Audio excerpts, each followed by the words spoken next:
서울시는 2024년 권리중심 공공일자리 사업 예산을 전액 삭감하고 최중증 장애인 노동자 400명을 한꺼번에 집단해고했다. 네, 23년도 자체가 다 해고 과정이었거든요. 그래서 3월 달에 갑자기 그 3년치의 뭐 서류를 본다면서 현장조사, 전수조사를 이제 시작했고, 그 UNCRPD를 알리는 권익공모 활동을 이제 불법 집회, 시위에 이제 이 노동자분들이 동원되고 있다. 이제 그런 이제 프레임을 걸면서 서울시는 2021년 서울형 권리중심 공공일자리 보조사업자 모집 공고문에 버젓이 들어있던 장애인 권익공모 활동 부문에 유인장애인 권리협약 홍보, 장애인 차별철폐를 위한 공공장소 퍼포먼스, 개선 요구 활동 등을 제외시켰다. 그리고 오세훈 서울시장은 전임 시장 시절 전장현 시위 참여 장애인들에게 일당까지 지급하는 예산이라며 권리중심 공공일자리를 폄하하고 이제 그런 비정상은 중단됐다라고 페이스북에 직접 언급하기도 했다. 오세훈의 발언 이후 권리중심 공공일자리에 대한 언론과 정치인들의 공격이 이어졌다.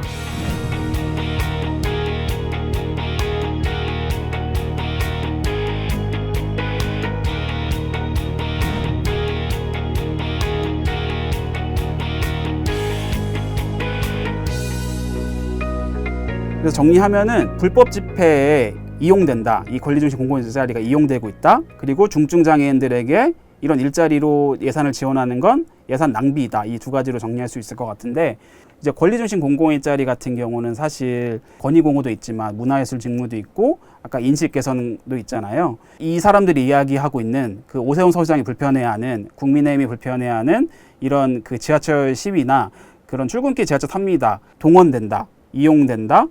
뭐 이렇게 이제 이야기하면서 해고를 했죠. 7월에 권익공모 직무가 이제 그러면서 갑자기 이제 없어지면서 그때 이제 그때도 공청회를 열었어요. 그래서 그때 가서 제가 정말로 노동자분들이 동원되는 거라면 노동자분들도 그렇게 생각을 하고 있는지 설문조사를 하시라. 그 노동자분들은 어떻게 생각하는지 혹은 노동자분들은 어떻게 하고 싶은지 그 의견을 물어보고 그게 대안으로서 되어야 하는데, 마지막 그 연말 해고되기까지 단 한 번도 노동자분들의 의견을 묻는 건 단 한 번도 없었거든요, 진짜로.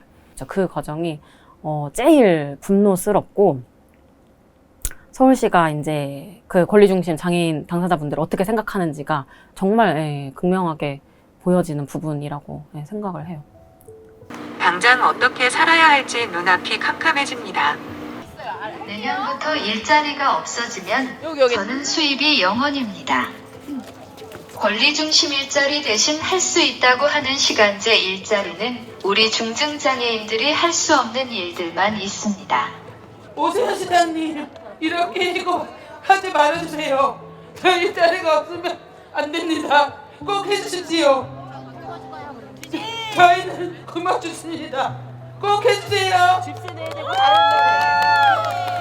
하지만 지금은 그때 만났던 리오들을 만나지 못합니다.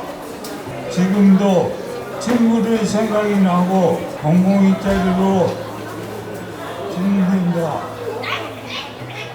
이제 얼마 전에 이제 만나서 이제 물어봤어요.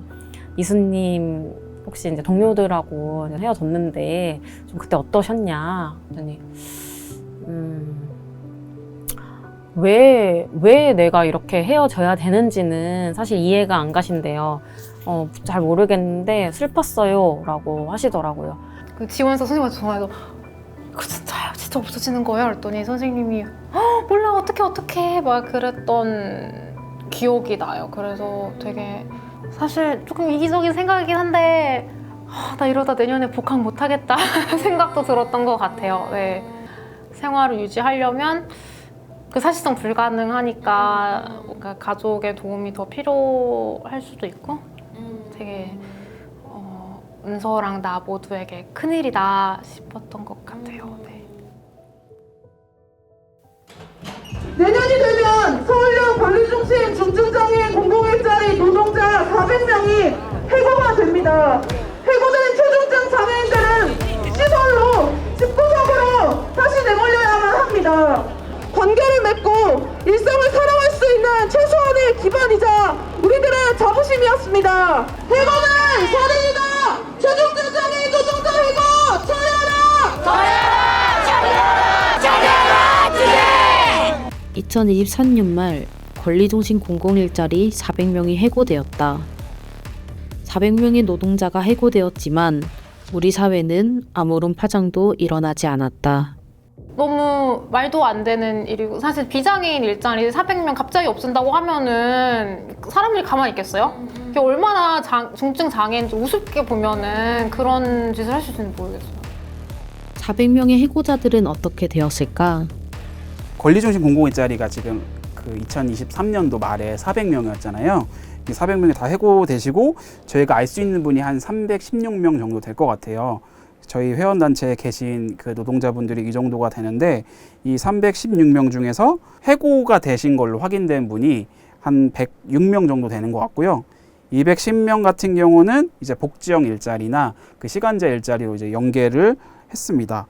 그 뭐 서울시가 사실 이 권리중심 공공일자리가 폐지되더라도 다른 일자리로 연계하겠다라고 서울시가 얘기했거든요. 그게 사실이 전혀 아니고 이 106명은 해고 상태에 있는 상황이다. 오세훈 서울시장은 이 일자리 그냥 없애놓기만 하고 연계도 하지 않고 이 해고되신 상황의 이 사람에 대해서도 전혀 책임지지 않고 있다. 이렇게 말씀드릴게요. 다른 일자리로 연계된 나머지 해고자들이라고 나은 것은 아니다. 그 서울형 특화 일자리라고 이제 뭐 약자의 동행이라고 하면서 이제 특화 일자리를 만들었다 이렇게 홍보하는데 사실 기존에 있던 그런 복지 일자리를 재탕하는 거에 불과하다. 복지 일자리는 정말 단순한 행정 업무거든요. 그래서 복지 일자리가 지금 이제 뭐 사무직 그리고 서비스직, 노무직 해가지고 45개의 직무 유형이 있는데 여기서 사실 그 중증의 장애인 당사자분들이 할 수 있는 직무는 몇 개 없어요. 그래서 잠깐만. 주요 이력사항 위에까지 적는 칸 있죠? 그거 적는 시간 가질게요. 네? 네. 이메일은 있으면 적으시면 되세요. 여러분 지금 취업 상태인데 취업 상태에다가 취업 상태라고 체크합니다. 이게 원래 원칙적으로 취업 상태이신 분들은 지원할 수가 없어요. 미취업 상태인 장애인들을 대상으로 하는 거거든요. 그 대신 이게 기준이 뭐냐면 내년 1월 1일자로 여러분들이 계약이 종료가 되잖아요. 그래서 여러분들이 이 일자리에 지원할 수가 있어요. 새로운 복지 일자리로 연계되는 과정에서도 문제점은 여실히 드러났다. 복지 일자리 참여자를 모집하는 한 구청의 면접 자리. 같이 가요. 여기 있다가 일단 같이 가요. 어디 오니까 공공이 없는 지금이 야기는 운동들이 여기 가면 갖고 또 공기용이 생각하기 누구 뭐하지?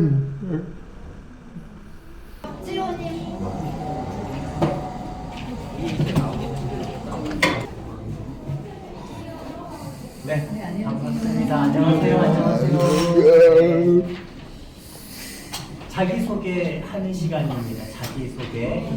네. 그래서 혹시 일자리 경험 하신 분들은 내가 어떤 일 했는지, 장애인 일자리 관련돼서 경험하신 분들은 내가 어떤 일 했는지를 말씀해 주시고 1분 이내로 짧게 얘기해 주십니다. 네. 박성수님 자기 소개. 안녕하세요. 박성수입니다. 네. 어떤 일 하고 싶으세요? 저는요, 유시 캠카 유시. 이때 그 노동자분들이 되게 속상함과 좀 화를 많이 느끼셨는데 주로 질문을 하면은 경증장애인 분들에게만 질문을 하고, 네. 그래서 자신한테는 질문을 몇 개 안 했다. 네. 경증 장애인 분들한테만 좀 질문을 많이 해서 그 면접장에서도 되게 속상한 일들이 많았던 것 같아요. 장애인 일자리에 뽑는 인원수는 제한이 있으니까 그 중에서 이 일자리 사무보조나 이런 일을 할 수 있는 사람을 선발하겠다. 그 면접 볼 때 뭐 처음에는 그 활동지원 선생님들도 들어오면은 안 된다. 그런 이야기가 있어서 안 들어가신 분도 있고.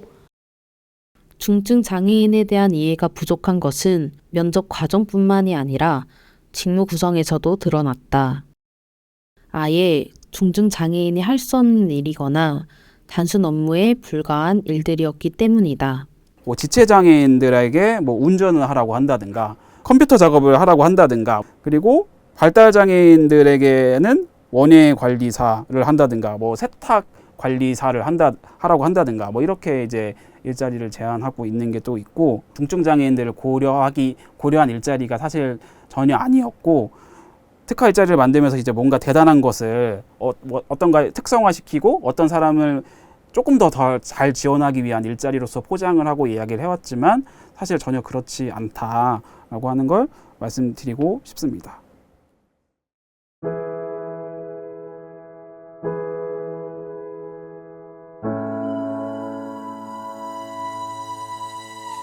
권리중심 공공일자리를 폐지한 오세훈 서울시장에 항의하기 위해 권리중심 노동자들이 모였다.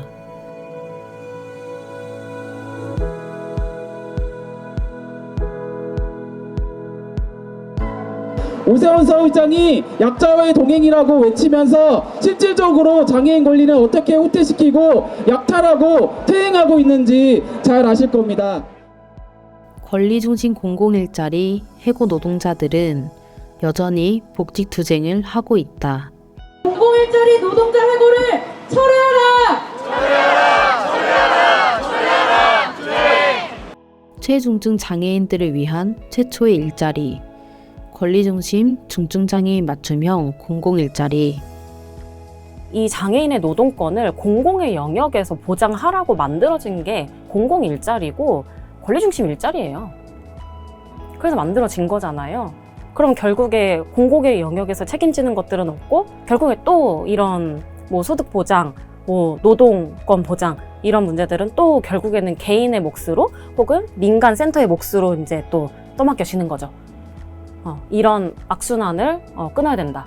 그리고 원래 본 취지의 그 공공의 영역에서 보장해야 될 그런 공공 일자리를 다시 복원해야 된다. 이를 통해 세상과 관계 맺고 지역사회에 자리 잡을 수 있도록 해주었던 일자리.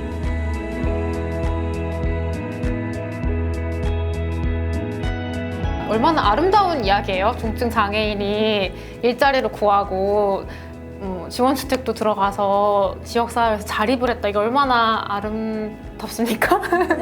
더 나은 표현을 못 찾겠어요. 뭐 이렇게만 되면 괜찮겠다. 그래도 뭐 우여곡절은 있겠지만 그래도 뭔가 시설로 내쫓기지 않고 사람으로서 살겠다. 지역사회에서 그렇게 느꼈던 것 같아요. 왜 장애가 있는 내 동생은 집에만 있어야 되는가? 비장애인인 나는 내가 얘보다 그렇게 딱히 잘난 것도 없는데 뭐 여행도 다니고 일도 하고 친구도 만나고 하고 싶은 거 다 하면서 사는데 내 동생은 집에만 있다는 게 좀 제 삶의 큰 모순 중에 하나였고 제 되게 큰 고민이었거든요. 근데 권리중심 일자리는 그런 고민을 더 이상 좀 놓을 수 있는 계기였던 것 같고 그래서 좀 많이 힘들었던 것 같아요. 없어지고 나서. 그리고 또 다시 복직할 수 있도록 투쟁!